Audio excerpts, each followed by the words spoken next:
Hello and welcome to episode 64 of the All Things Leeds podcast, recorded again from the comfort of our own homes. I'm Ed McIntyre, and joining me again is, as always, my co-host, Charles Foster. Charles, hello. Hi, mate. You all right? Yeah, you? Yeah, I'm sound.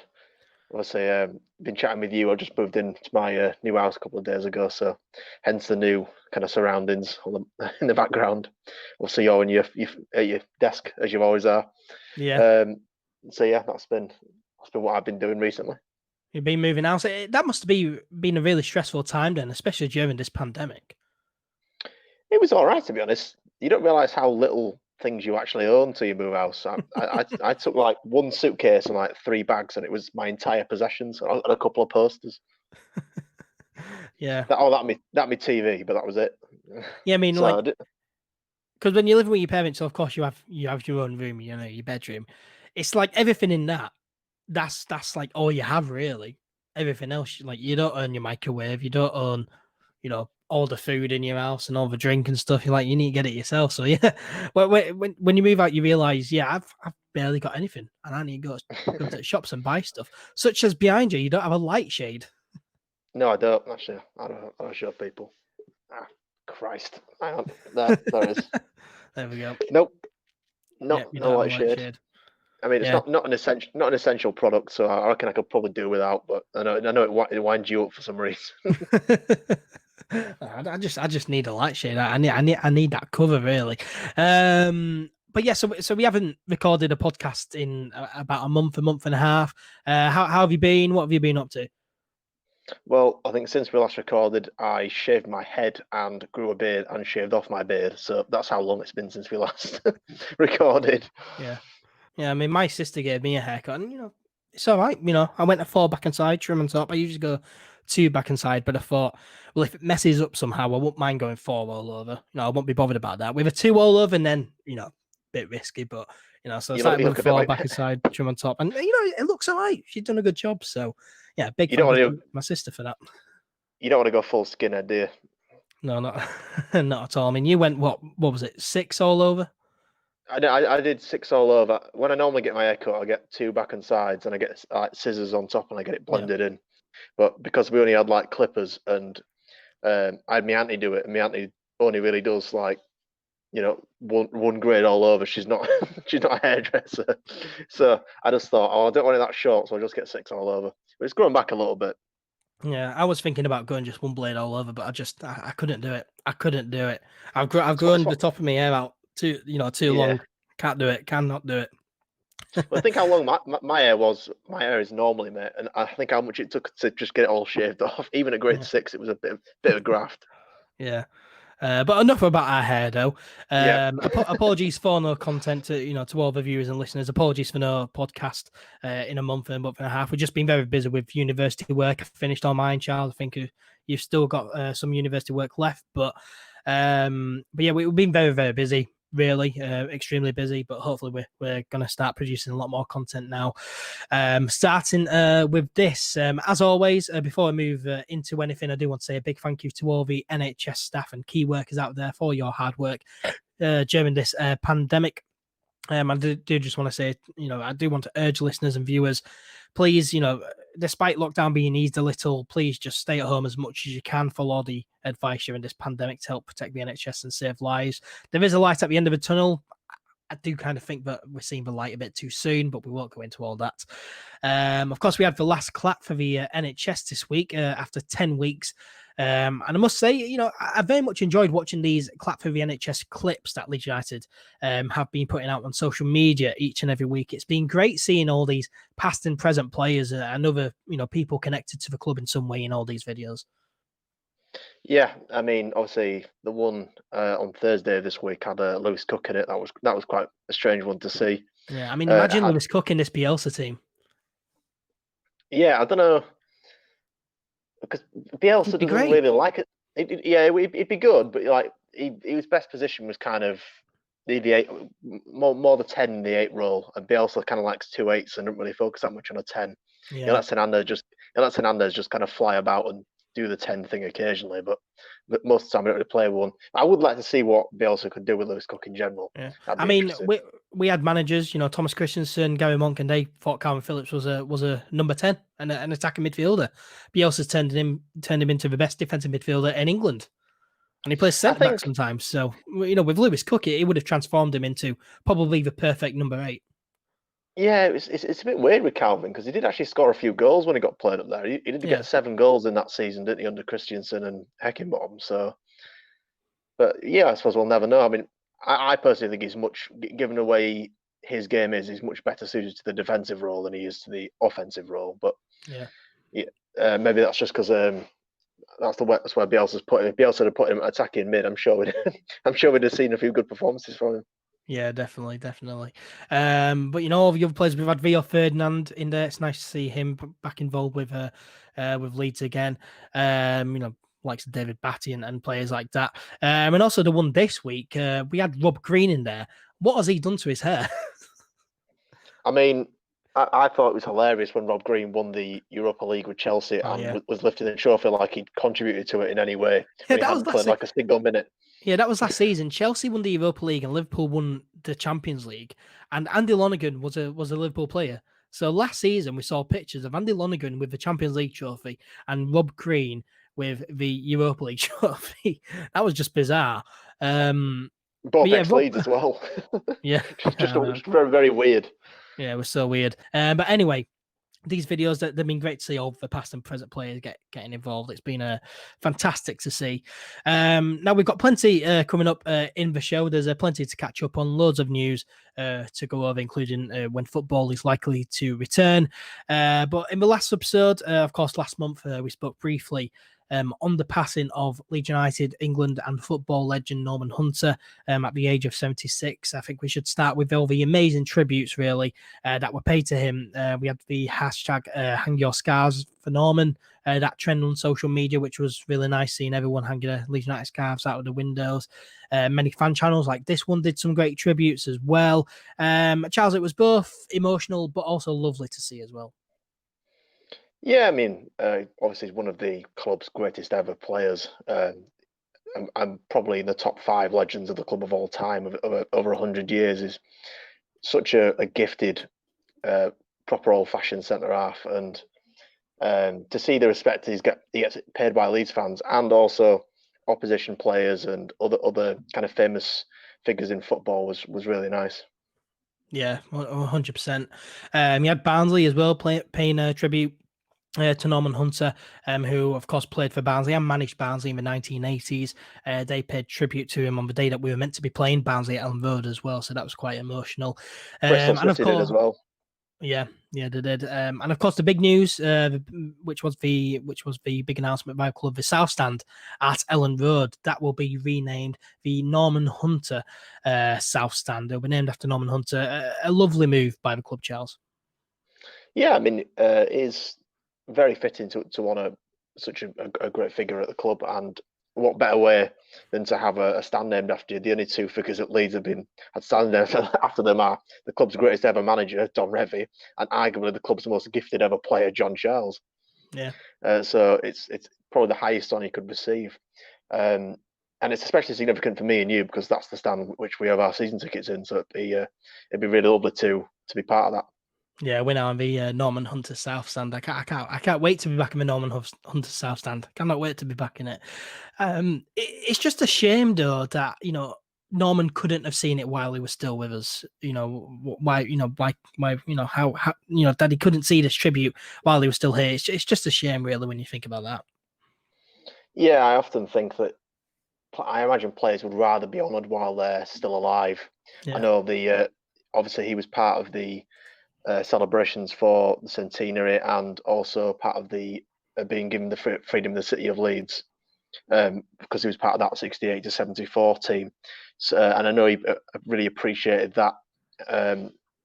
So I think he would have really loved if it had been named after him during his lifetime. Yeah, 100%. That's not to detract from how lovely a statement and a tribute it is, but I'm sure he would have definitely appreciated it if he was still here. Yeah, definitely. You do wonder though, what we're going to do when all the other members of Revy team, eventually pass, because they are getting to quite an old age now. So what we're going to do when all those pass, because they need to have a big tribute made by them, by the club. And we only have 4 stands, and 3 of them already named by people. I like to look at the Revy stand, the North stand, the Revy stand. I like to look at that and think that that represents that entire Revy era, that entire team, and that entire era. Well, yeah, you that I agree with you there. It is obviously it's the Revy stand. It represents the Revy era just as much as it represents Don himself. So unless we were to get a few more statues, I know the club art have obviously got the Centenary Square, and there's obviously that's going to be expanded, and it's all down the side of the pavilion, and obviously there's potential to put maybe another statue, another group of statues there, should all of them eventually pass, which unfortunately they will at some point. So yeah, there's plenty of things the club could do, but you're right, the stand is that. I'm sure if Don was here, he'd also agree that the stand is representative of that era and their achievements, not just him alone. Yeah, definitely, 100%. As you mentioned, over his team, they did receive a key to the city of Leeds last year, which is the biggest honour a city can give. So that was of course fantastic. But yeah, fantastic tributes made to the great Norman Hunter. And we've also had we've also lost another club legend in the past few weeks. Former Leeds and England defender Trevor Cherry passed away suddenly, aged 72. Another terrible loss, Charles.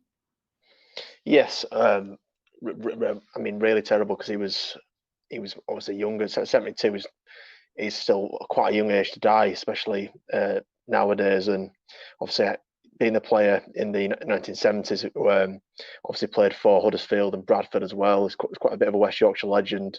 He was part of those kind of European campaigns in the early to mid 70s where we got to obviously the quarter final, and then to the final in 75, where we were unceremoniously cheated out of a greatest ever achievement. But we'll pass by that. And he obviously was crucial to them campaigns and crucial to them games. I mean, imagine successfully marking Johan Cruyff out of a European semi-final. Yeah. You got to be a very, very good defender to do that, and that's what he did. So I mean, when you're never going to see the likes of these players again, you're never going to get to see another player like Norman, who played, I think, what is it, like 560 games for the club or something like that. And I think Trevor Cherry played. Trevor Cherry, he made 486 appearances between 1972 and 82. I say very similar amount of appearances. He was there a very long time. These players were here for years. They were part of the fabric of the club. So to lose them is tragic, really. Yeah, and it's very rare to get players as well who are just one club players now. The last one I remember, Steven Gerrard, but you never get players like that who are never just at one club and then just stay there. It's very rare to get them nowadays. I mean, you got Lionel Messi, I guess, as well. He's been at Barcelona. But yeah, I mean, the most famous example of a one club player at Leeds is Paul Madeley, isn't it? He kind of grew up around the stadium, played for the club his entire career, and obviously England, and then retired. Yeah. Yeah, he was a true legend. But yeah, another true legend lost in Trevor Cherry. An absolute club legend. As I say, he's made 486 appearances between 1972 and 82. Many forget as well, he was the captain after Billy Bremner left as well. He became Leeds United captain. So yeah, when you think about that team in the 70s, you always think, oh yeah, Billy Bremner, Eddie Gray, and all the rest of it. You never really think, oh yeah, Trevor Cherry. But when you go and study him, he really is a true club legend. So yeah, it's a very big loss. And yeah, again, it just shows that we should appreciate all these legends while they're still around, because they can just be gone all of a sudden. Yeah, well, nothing's permanent, unfortunately. Nobody's permanent. Yeah, so you just need to appreciate them while everyone's still here. So moving on, Leeds United, they continued those FIFA simulation streams right to the end of the season on social media. And Leeds won every game in those FIFA simulations. And the last stream, that was a 3-2 win over Charlton at home, and we got to watch Leeds lift the championship trophy on FIFA. And if I'm being honest, I did get quite emotional watching it, because it could have been real. It could have been real. It should have been real. We should be there, and this is I'm absolutely devastated that like last season, Sheffield United and Villa and Norwich all got to have their parades and their celebrations and their nights out, and we've been robbed of that. I mean, obviously, before anyone has a go at me, I understand there are far more serious things going on right now, and I'm saying this purely in the context of football, not in the context of life as a whole. Yeah. But it is gutting. It is really gutting. It really, really is good. I was going to be on the lash for a solid week after we got promoted. I wasn't going to go on for days, and I can't do that anymore. Which is annoying. I would have been on it for a year. Really, No, I mean, I enjoyed the entire Premier League season. I know it's not very popular to do this, but I sympathise for Liverpool fans as well because they've had to wait 30 years to win a Premier League title, and not a Premier League title, top flight title, obviously, because the Premier League's only been around 28 years, but a top flight title, they're not winning for 30 years, and they can't celebrate theirs either. Yeah, but the thing is, this season Liverpool have absolutely stormed their way through the Premier League. They can easily do that the next season. Leeds, not going to be the same though, is it? Can't. If it's I mean, it is because we're never. I mean, I don't think we're ever going to win the Premier League again. I know that's a bit negative and pessimistic, but I think but I'm saying Liverpool, they can easily go out and win the Premier League again next season. We can't fight for promotion again next season. That's not a given. We can't finally get back to the Premier League once again, can we? That's kind of a once in a club's lifetime. We've done it like 3 times, haven't we? Gone up from Division 2 to Division 1 over the course of our history. But yeah, it is a tough thing to take. But yeah, it's a tough. I always think once this is all resolved, I like to think that next year that Leeds will just organise like a parade during the middle of next year or at the end of next season.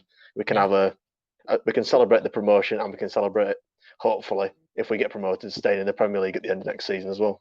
Yeah, I saw a few people discussing because, of course, we had this centenary game that was meant to happen where we'd be playing Bayern Munich legends at Elland Road, and of course that was cancelled, but it's probably going to get rescheduled for another time. And there was a lot of people saying that if we get Elland Road packed for that game, that could be a massive party.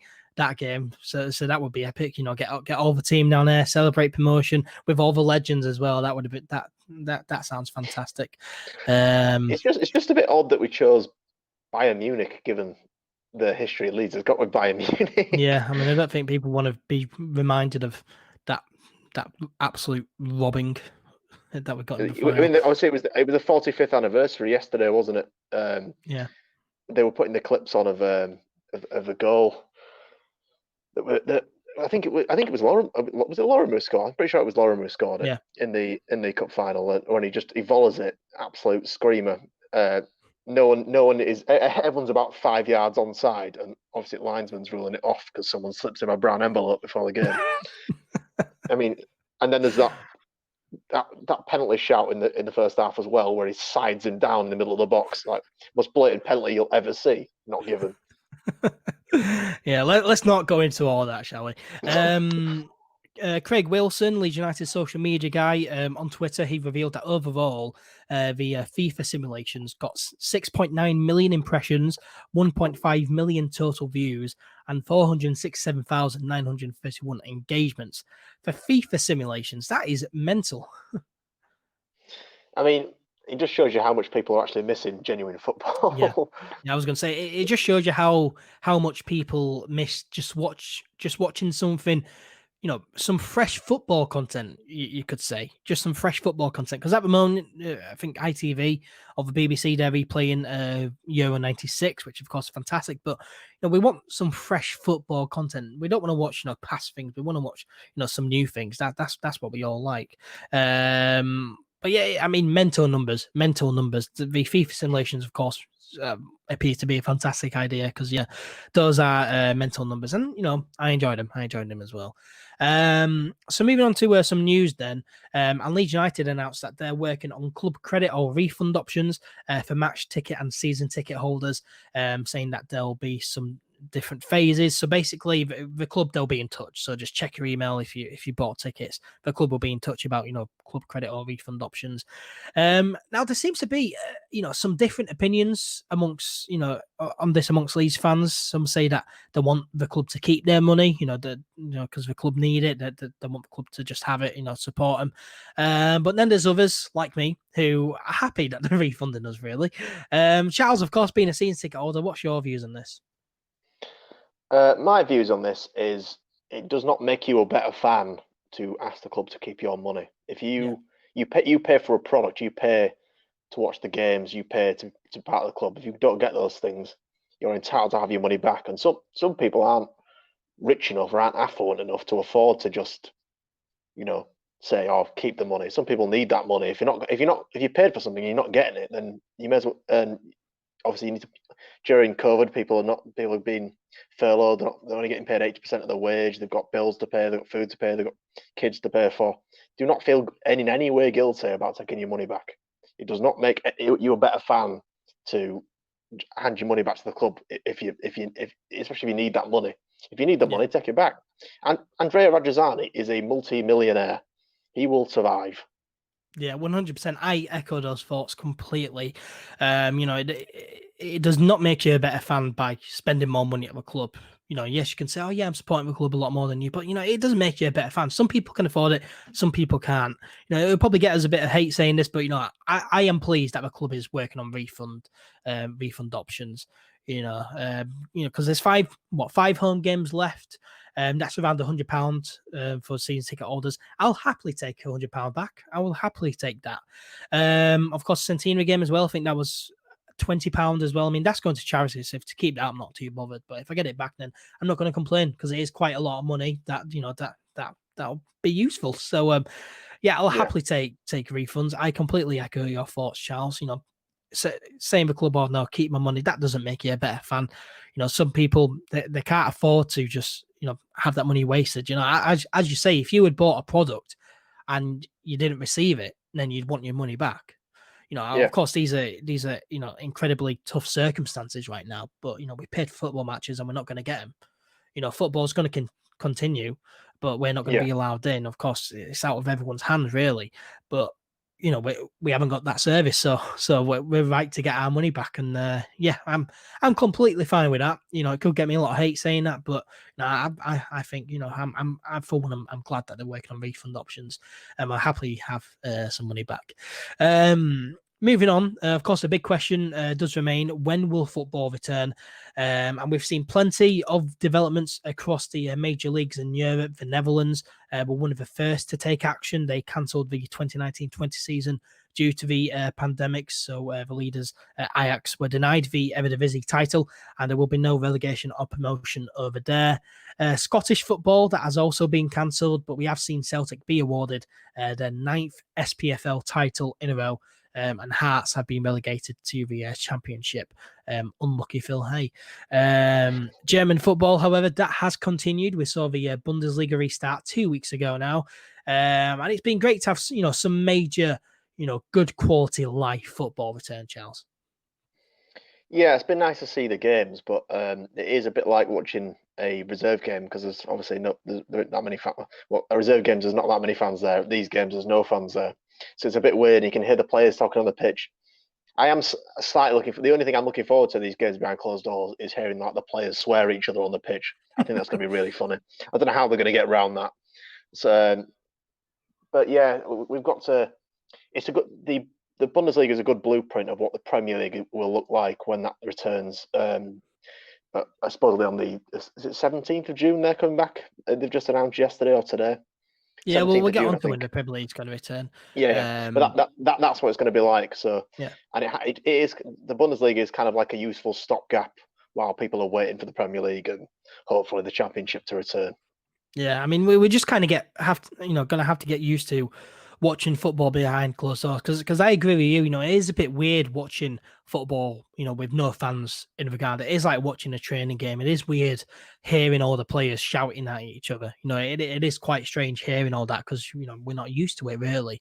I have realised though that I don't just miss football. I miss everything about the sport. I miss socializing. I mean, I miss meeting up with friends at the pub, having a few pints, going down the atmosphere, hugging a random stranger when we score. I miss everything. I don't just miss the sport or football. I miss, the entire, everything about it, the atmosphere and everything.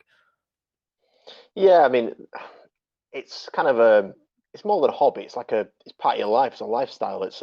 Yeah. It's really important to people. It's what it's kind of like religion in a way. It's something you do once a week. You go down to a place. You're surrounded by people who believe and care about the same things you do. It's kind of similar in that way. Obviously, Yeah. I don't want to get too pretentious and ridiculous here, but you know what I mean. It's kind of similar in that way. So you have that taken from you, such a big part of a weekend, such a big part of your life. The main reason I have social media is to look at football stuff. I don't have it for any other reason. Yeah. So yeah, it's quite a big thing to lose, and people who don't like sport or don't really care about sport can't really appreciate what a big thing it is to lose for people who really do appreciate it.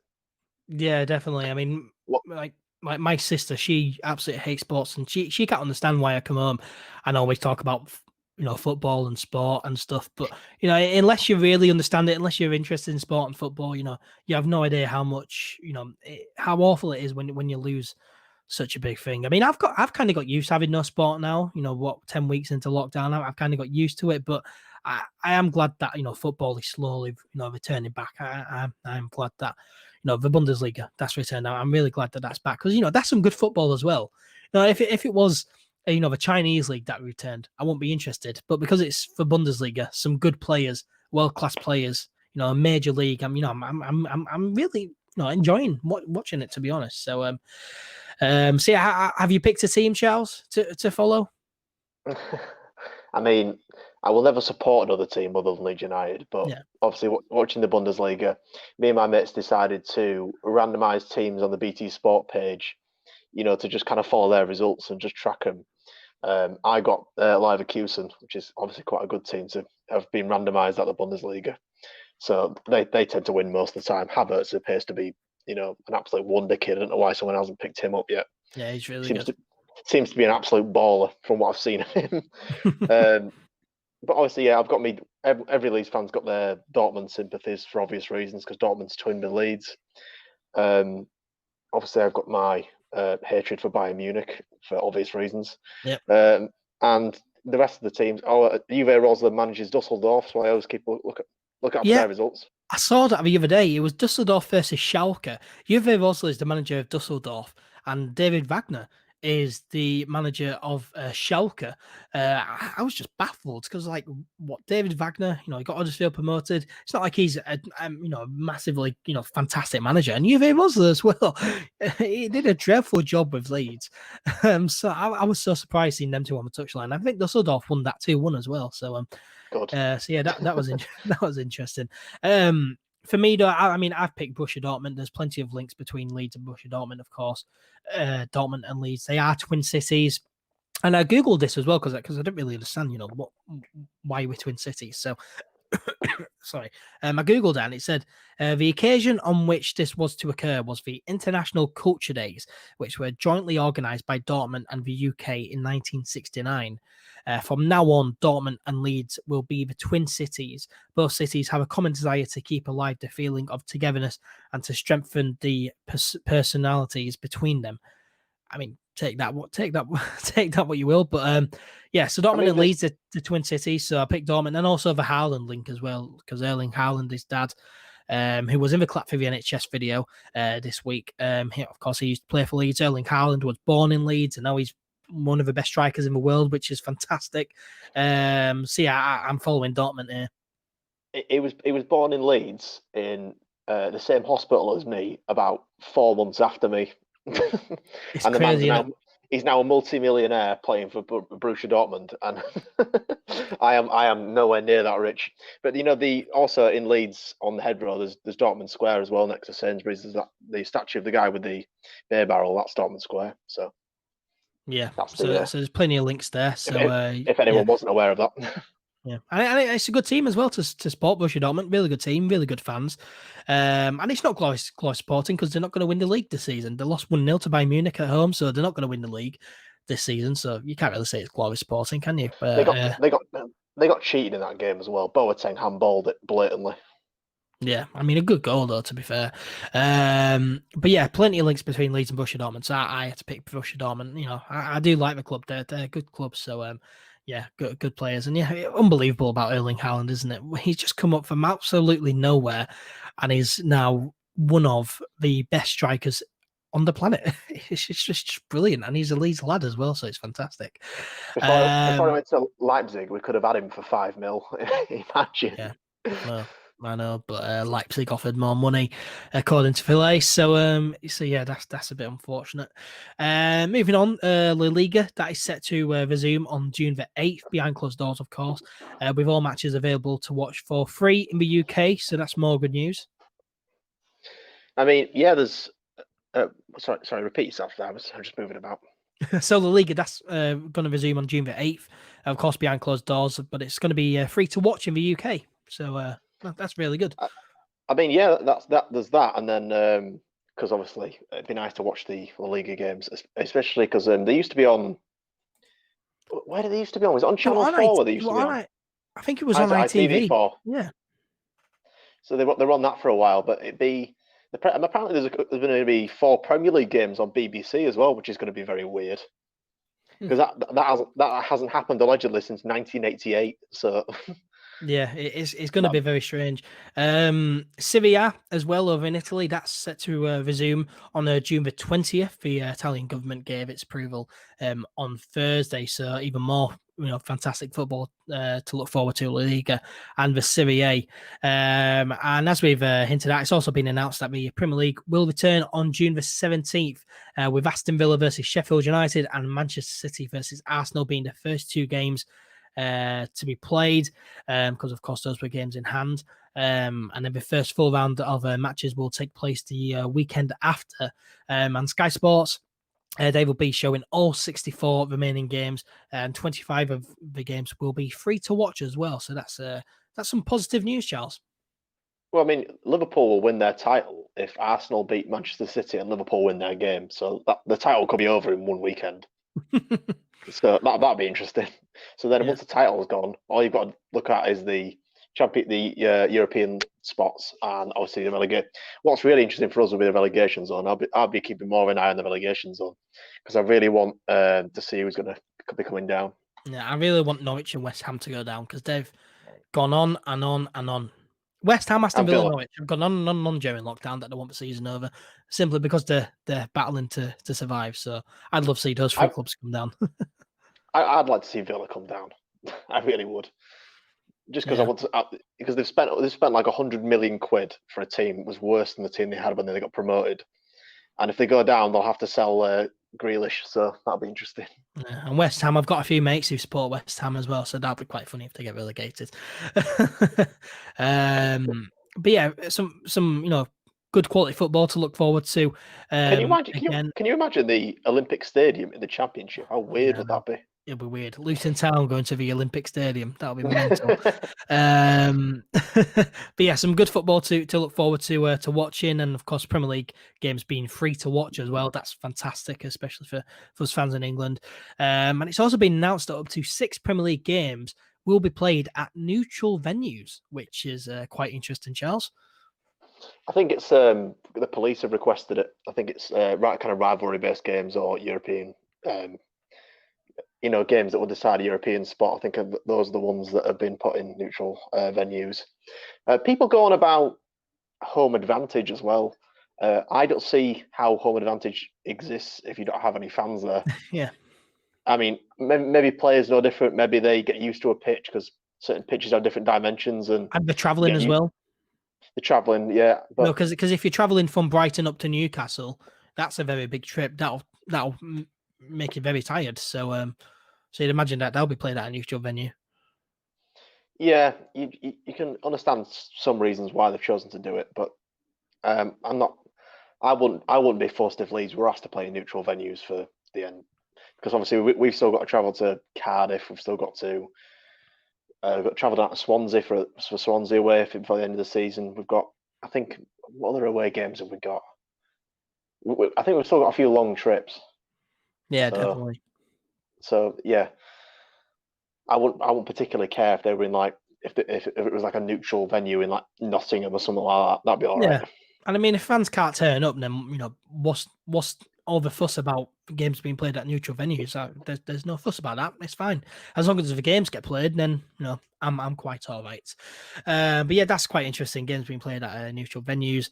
But of course, the return of EFL football, however, is still unknown. The EFL released a rather unimportant statement, really, earlier, basically saying that they've had a meeting and they've set a deadline of Tuesday, June the 2nd, for clubs to vote on how promotion and relegation can be settled in the EFL, as they definitely do want teams to be promoted and relegated across their 3 leagues. The EFL have recently proposed a framework that would see final positions be decided on an unweighted points per game system, and that promotion, relegation, and the playoffs will take place.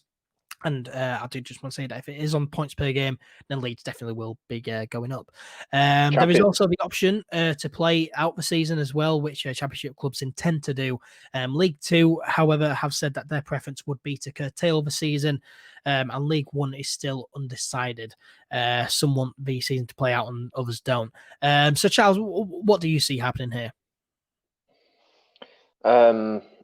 I expect the League Two to just finish as it is. I think League One will get to a point where they will agree to finish where it is. Obviously, there's issues with playoffs and stuff, so I don't know how they're going to sort that out. But maybe like just do 5 games, just do the playoffs, ignore everything else, promote the top 2 or whatever. In the Championship, I think the games will finish. I know you're a bit skeptical, but I actually expect the games to finish because there's just there's too much money at stake. Yeah, I mean, I certainly get that point, and yeah, if you look at that, then I certainly do think Championship football will finish. There is too much money at stake, really, especially for the teams fighting for the playoff place as well. Any team can get in there, and if you get in there and win promotion via the playoffs, then that's a lot of money you've gained, really. So, yeah, there is a lot of money involved with Championship and promotion. So I can certainly see the Championship being played out, but there's also the thing that, how can you play the Championship if you're not playing League One and League Two? Like, for me, that doesn't really, weigh up. How can you play one of your leagues and the other 2 leagues, aren't gonna, finish? I just don't understand that. So I personally, on one hand, I can't see EFL football returning, but then on the other hand, I agree with you. I can see the Championship being played out, but League One and League Two, those leagues not being played out. But if I, that option, I just don't understand it. I don't see how you can just have one league to play and then the others don't. I just don't understand that, really. I mean, it's just there's just such a difference between the Premier League and the Championship that, I mean, there is a significant drop in income between Championship and League One and League Two, but it's nowhere near as severe. Like if they were to cancel the Championship, or if they were to just decide the playoffs as they are now, there would be so many lawsuits. Yeah, it would be unbelievable. So yeah, definitely. The clubs are too greedy. The clubs are too greedy to do it otherwise as well. So I just think they'll finish it. It's 9 games. They can do it in about 4 weeks, maybe even less. Yeah, definitely. So, and League Two and some League One clubs, they wouldn't be able to survive playing games behind closed doors anyway. Those clubs rely on the ticket revenue, match day revenue, just like non-clubs. That's why the National League and below, they've been null and void, because those clubs cannot survive, to play matches and pay the players without getting money, through ticket sales and match day revenue. So, yeah, that's the same with League Two and League One clubs. Some clubs would not be able to survive playing games behind closed doors. So yeah, definitely. I can't see League One and League Two continuing. But the Championship, that's going to be interesting. And June 20th, that's a date that's being floated around for the return of Championship football. But it will be interesting to see what happens there. Coronavirus tests, they were carried out throughout the EFL. Players and staff were tested, and we had 2 positive tests at Hull City. Surprise, surprise, Hull City.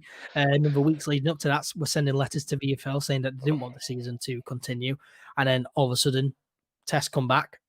The only 2 positive tests in the Championship at that point were from Hull City. So yeah, that was a bit ironic. I think the test the other day, though, I think Fulham have got 2 players who've just tested positive, haven't they? Yep, two positive tests at Fulham, and Blackburn Rovers midfielder Elliot Bennett was the other positive test that was confirmed. Um, so Fulham, it's Fulham haven't admitted the identity of the two lads that no, they've they got, haven't have now. they? But it's clearly still not safe. People are still contracting coronavirus. So surely football can't return. There's too much of a risk there. You say that, mate, but out of 1,050 tests, they've had about 4 positive, so that's like 0 point something percent, and they can easily isolate those players for a week to 14 days. Yeah, but if they isolate for a week to 14 days, they'll return to training. They'll have to do training for for 2-3 weeks, and then the season will be over by then. So for some teams it may be unfair, but I guess it's not too unlike just getting an injury and being out for a few it's weeks. not. It's not. I mean, it's not fair to lose your best players to anything. It's not fair to lose your best player to an ACL. It's not. It's not. It's not fair for Patrick Bamford last season to have 2 separate massive knee injuries. It's not. Yeah. It's not fair that we lose Pablo Hernandez kind of 6 or 7 games a season because he always picks up hamstring injuries. It's not fair that Adam Forshaw's done his hip in. It happens to players. I mean, obviously, injuries aren't contagious. I'm not moronic in thinking they are, but it's similar in the terms of just it's potluck. Someone was inevitably going to test positive at some point, and these tests themselves do have false positives. That doesn't mean that positive tests are to be ignored. They're certainly not, but it's unlucky on the part of them clubs. Yeah. And yeah, it's 14 days, but the players can still train in that time. They'll just have to train on their own in isolation, and then they can jump back in with a regular squad once they've obviously gone through the quarantine period. No, but I if do they're feel showing for them. symptoms, they've got to self-isolate. They can't just do Yeah, training by themselves. you Like know what I mean. I just They think can there's train by themselves in the back gardens though and stuff like that. yeah. They can. Some of the club can drop equipment off outside their house and drop a football off, and they can just train by themselves. And they Yeah. can receive instructions over Zoom or whatever. It's not like they're going to be completely isolated. Yeah, I mean, I just think there's a big risk there. There's no way of playing football safely. If someone has coronavirus and they haven't tested positive yet, and then they go play football, it's a contact sport. They're going to be touching other players. I just can't see a safe way of doing it. And I saw a thread on their Twitter the other day where the guy was saying that footballers, they have a very small chance, like a 0.03% chance of being affected badly by coronavirus. But surely we need to think of the families as well, and not just the footballers. Because if a footballer gets coronavirus, pass it on to their family, who's in the household, and they pass it on to people who went out shopping and stuff. Because that's the dangers with this virus. You can pass it on without realizing that you've got it. So for me, there's not really any way of playing football safely. So it's just a really big risk. It is a risk, but I don't know if I would say it's a big risk. Given how few players have tested positive, I think the EFL will plough on, regardless of people's feelings on the matter, regardless of yours feelings or my feelings. Yeah. I think 3 players and 1 staff member, I think it is, or whatever it is, out of well over 1,000 tests, they're not gonna say, "Oh, that's far too many. There's no way we can possibly play." Yeah, and I mean, I think I I said know. this in the last episode as well. Like, there's too much money at stake. As you keep on mentioning the championship, there's too much money at stake. So, yeah, I can't see that just being null and void. Because if it is, then there's going to be a lot of lawsuits. There is a lot of money at stake. Just too much money at stake, really. Yeah, I mean, I understand people saying, "Well, it's all about the money." They should just, obviously finish the season, do it on points per game. And obviously, as a Leeds fan, I'm biased. I wouldn't care anything if they said to turn around to me and said tomorrow, "All right, Leeds are champions." Sound. I'm not going to be devastated about that. Yeah. But I understand that. But I can also understand someone from the Bristol City's perspective, someone from Preston North End's perspective. One of their fans, kind of in the playoffs or on the edge of the playoffs, thinking, "Well, this is unfair. There's 27 points to play for. I could have easily got in the playoffs. I could have easily got promoted. I could have easily got that £200 million." So it's greed. It is greed, but that is football, and you have to accept it, unfortunately. Yeah, definitely. Championship clubs, they have returned to training. They returned to training last Monday, the 25th of May. And looking at all the clips online of all the Leeds players training, they all look they all still look very, very fit. Like they all look ready to just begin playing, as soon as really. Jack Harrison's haircut was baffling to me. I don't know what he's done there. I think he must have obviously done similar to me, just shaved it all off at once. Because obviously he had like one of the best haircuts in the squad prior to the lockdown. Yeah. His Barnett was brilliant. But now I don't know what he's done to it now. It just looks a bit strange. But And John yeah, Kevin physically, Augustine, he's dyed his hair blonde. yeah, but he looks. Have you seen the size of his thighs? They're absolutely enormous. He looks incredible, does Jean Kevin Augustine, compared to when he signed for Leeds. He looks incredible. Like the players have clearly been working hard during lockdown. Yeah, I'm obviously Cooper got interviewed by West Yorkshire Sport, and he was saying that he was surprised at how good everyone came back. Not just the physical condition, but how well everyone was playing. Given obviously you've not played proper football in a very long time, in 6 or 7 weeks, how well everyone was, the passing and the transitions and things. So that fills me with a bit of confidence. Obviously, he's not going to come back out into the media as the captain and go, "Oh yeah, we've all come back off lockdown. We've all been playing shite," because he's just not going to do that, is he? But at the same time, it's encouraging to hear that the players seem to still be up to scratch. They seem to still be ready to, finish the job. And obviously, Tyler Roberts got interviewed 2 or 3 weeks ago, and he was saying that the club do not want to be promoted on points per game. Not just the owners, the players. They want to finish the job. They want to obviously. I don't think he didn't phrase it like this, but I imagine they want to atone for the kind of collapse last season. They want to prove they can do it, and I understand that. So. Yeah, I definitely understand that as well. But yeah, Championship clubs have returned to training, and yeah, the Leeds players, they look very, very good. So yeah, football is to resume. Championship football is to resume. Then yeah, I'm sure we'd do a very good job. I think we discussed this on the last episode. And we always seem to do well at the start of each season, and this is like a new season that's going to start. Really, we've had a very long break. We're getting back into it, and it could be quite exciting. It'll be exciting to see how we play. I mean, it's very interesting how you say, Tyler Roberts saying that, the players, they want to finish the season and, prove that they can do it. For you, Charles, for fans, I mean, what would you prefer? Would you prefer Leeds to go up on points per game, which they definitely would if it was based on that, or would you want the season to play out? The kind of pragmatic kind of gamesmanship side of me thinks, right, if we have 100% chance of getting promoted doing one thing, or a roll of the dice chance of getting promoted doing another thing, you take the 100% day in, day out. I'm not a gambler as a person, so I would take the. But at the same time, the kind of football romantic in me does want us to finish the job and does want us to play the last 9 games. And I do want to see my club play football again this season, because I've been so bored in its absence. So if I was honest with myself, I would like us to finish the season. Yeah, I mean, even though I can totally understand everyone that says, why would we not just take that 100% chance of promotion and win the championship? I can totally understand why people think that. Yeah, I mean, definitely, if we went up by points per game, I wouldn't be too bothered, because we'll be going up. I won't be too bothered. A lot of fans don't want that. They do want Leeds to prove themselves, but I just think it'll be really funny. We'd be even more hated if we went up without kicking a football again this season. We'd be even more hated. It'll be hilarious. But again, though, there is, as you say, there is an intrigue in seeing us play for the last 9 games and doing it properly, doing it the right way. Of course, difficult circumstances at the moment, but it'll be good to see us play the 9 games and then prove to everyone, yeah, we are made for the Premier League. It is right. But there's also a side of me which thinks we're going to bottle it if we return to playing football. Last 9 games, we're going to bottle it again. There is that scary side. I think the difference between this season and last season is last season we were only 2 points clear and Sheffield United were on a massive roll.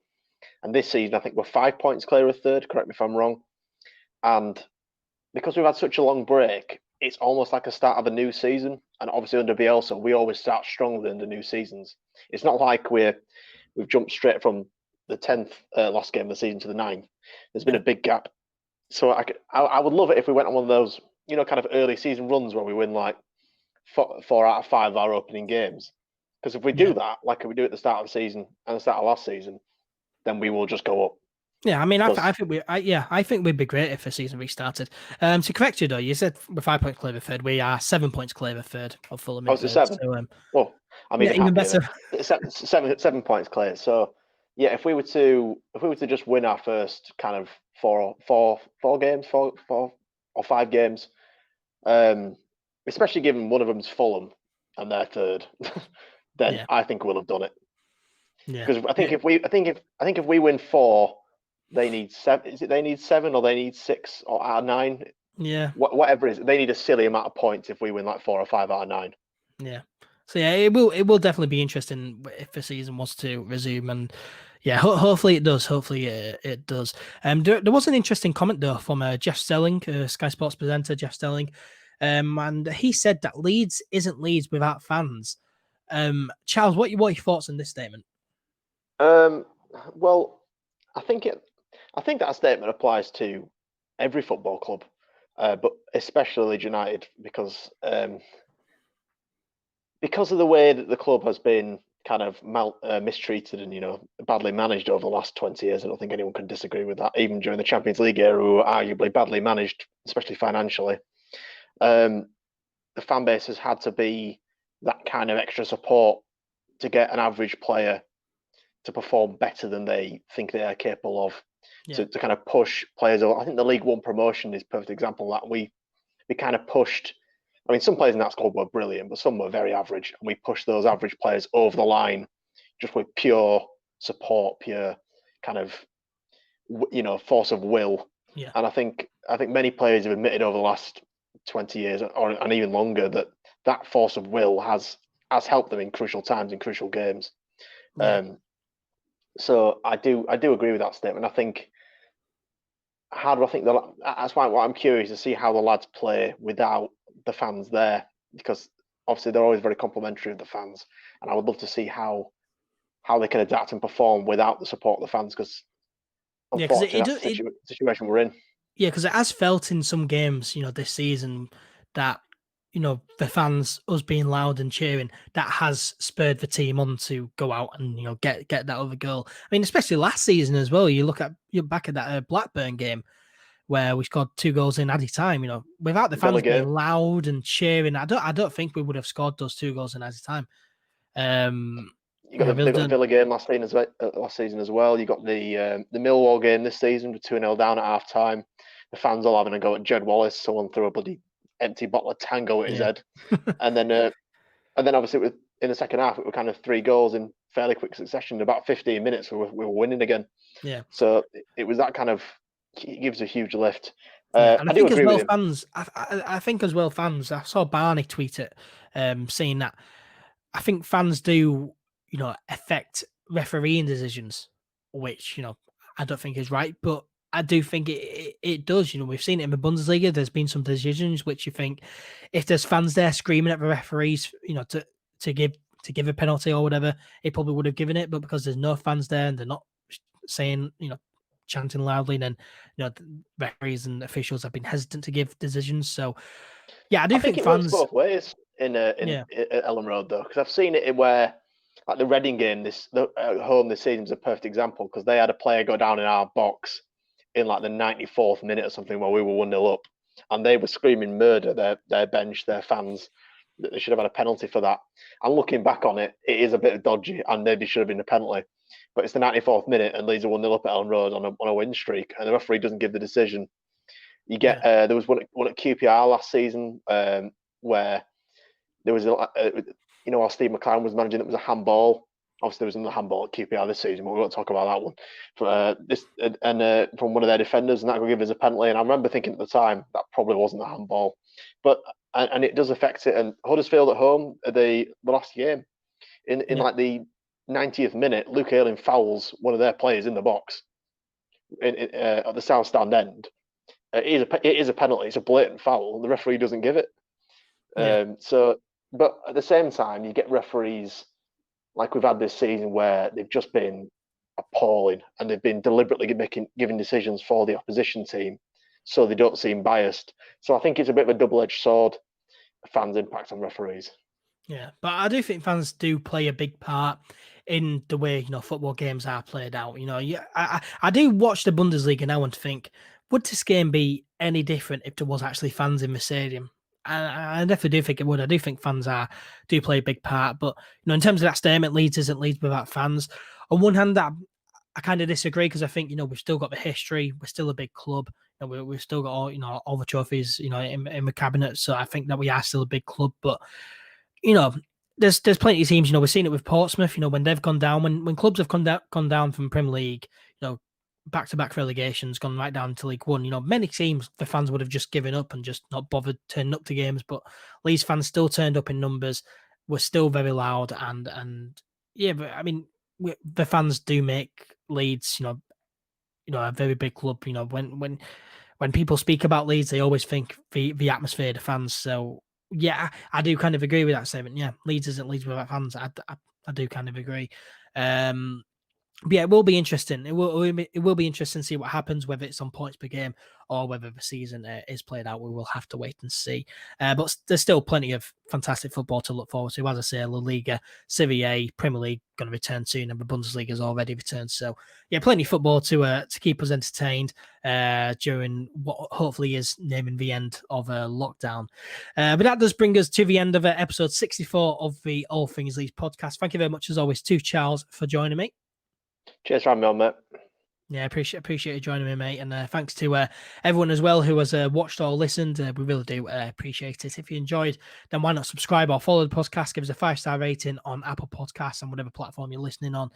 Share the podcast around as well. Make sure to follow All Things Leeds on social media. We are All Things Leeds 1 on Instagram and Twitter. All Things Leeds on Facebook. Subscribe to the YouTube channel as well. And as I say, during these difficult and unprecedented times, I do want to remind everyone, follow all the advice. Stay at home as much as you can to help save lives, protect the NHS. But yeah, again, Charles, thank you for joining me. Again, sorry to everyone for no content, but hopefully these podcasts are going to be a lot more frequent now. But yeah, everyone take care, stay safe, stay healthy, and we'll speak to you soon.